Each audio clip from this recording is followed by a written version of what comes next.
bus. Here we are in the center of Dijon, 225,000 people. This is the heart of the old city. Dijon was the capital of Burgundy, which was one of the most powerful empires in Europe in the 14th and 15th centuries. Areas once controlled by Burgundy are now part of France, Belgium, and the Netherlands. This is the Place de la Liberacion, which is in front of the Duke's Palace in the center of Dijon. The Palace of the Dukes and the Estates of Burgundy is in front of the Place de la Liberacion, and what is today the Palace of the Dukes of Burgundy was, up until the 9th century, just a simple fortress built on a Gallo-Roman foundation. It means that this is a city hall. But if those buildings were redesigned at the end of the 17th century by a very prestigious architect who worked in Versailles, you heard about Versailles, Versailles, behind the passage, which belongs to the covering a 15th century palace. building. So let's go together. Okay, now we're in Old Dijon.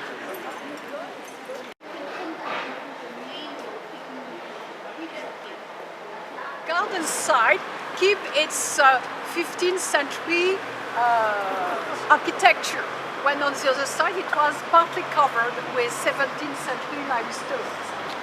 This palace has been occupied, not permanently, but from time to time, by those very prestigious Burgundy dukes. I don't know if you heard about them, but Philip the First of this very famous duke, Philip the Bold, not the good, but the statue of the good, in 1360s married a very prestigious woman, Marguerite of Flanders. And Marguerite, which were from Flanders, Belgium, wanted to have a private garden. And now we are in the former private garden of Marguerite, and with dolphin inside and caged with birds, tropical birds. So it used to be a really closed garden applied against the former defensive wall from the Middle Ages.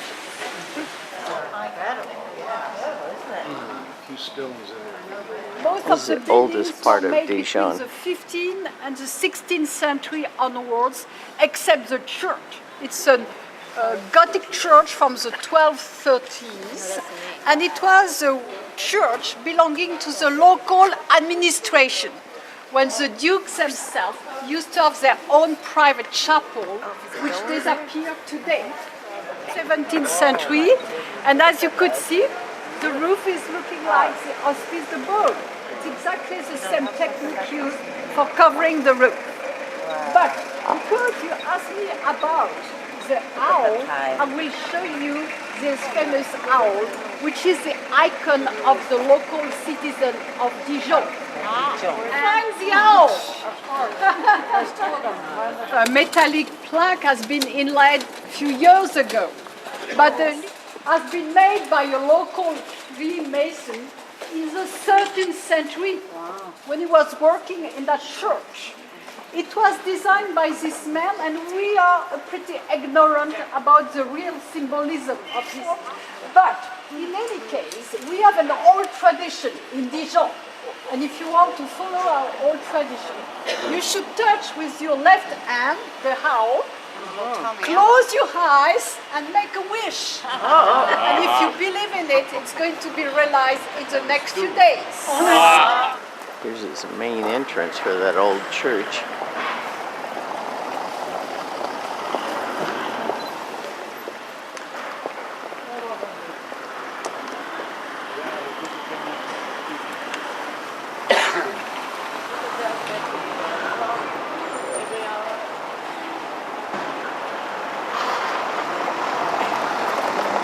On up even higher.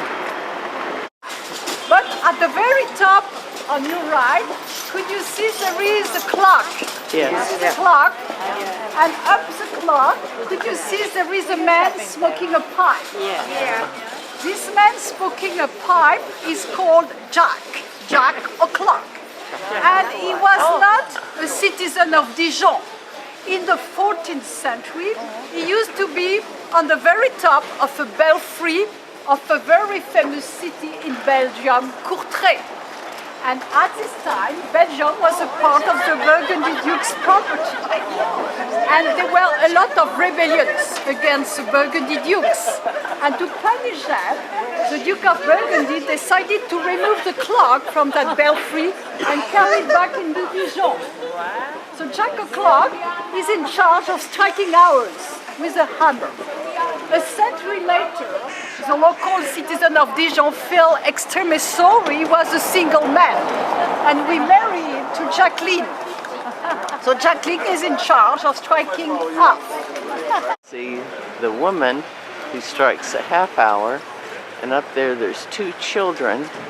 They strike the quarter hour. And come back this is a this market way. All right? street. So would you mind following me?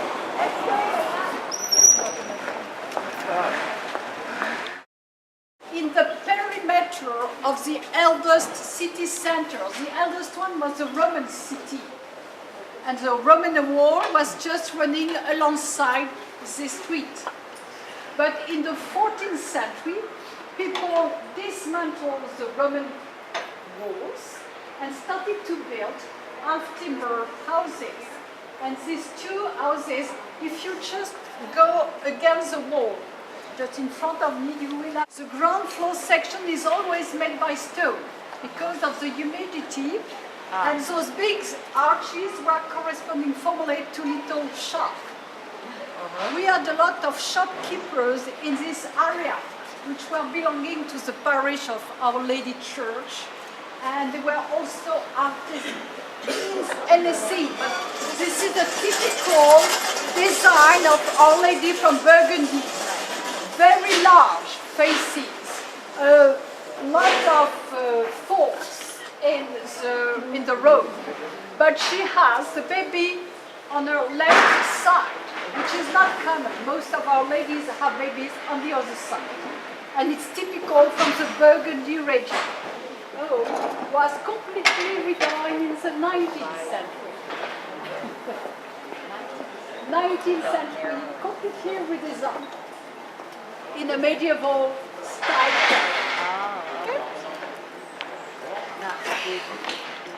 Beautiful stonework on the outside of this house.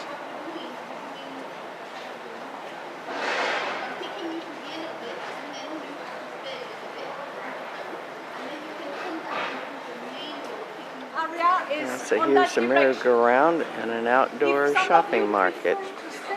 Where all the stores are located. There's more outdoor shopping.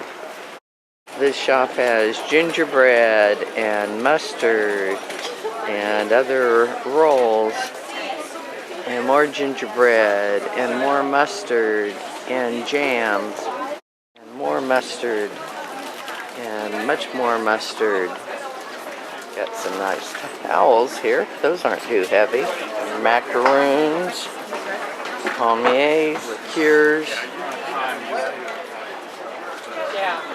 Got lots of cute things down there. Oh, and lots of mustard and wine. This is Republic Square in honor of the French Revolution. Tramway. It was just finished a few months ago.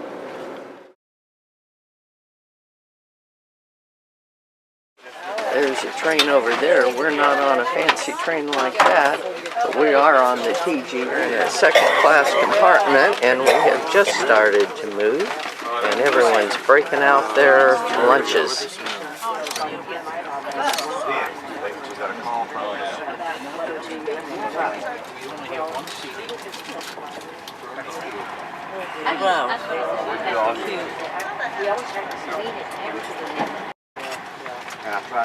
A nice village back there behind the trees. Oh, there it is. Interesting. And we are approaching Paris. This is the Gare de Lyon train station that goes to Lyon. and lots of other places. And there's a TGV, not the one we were on.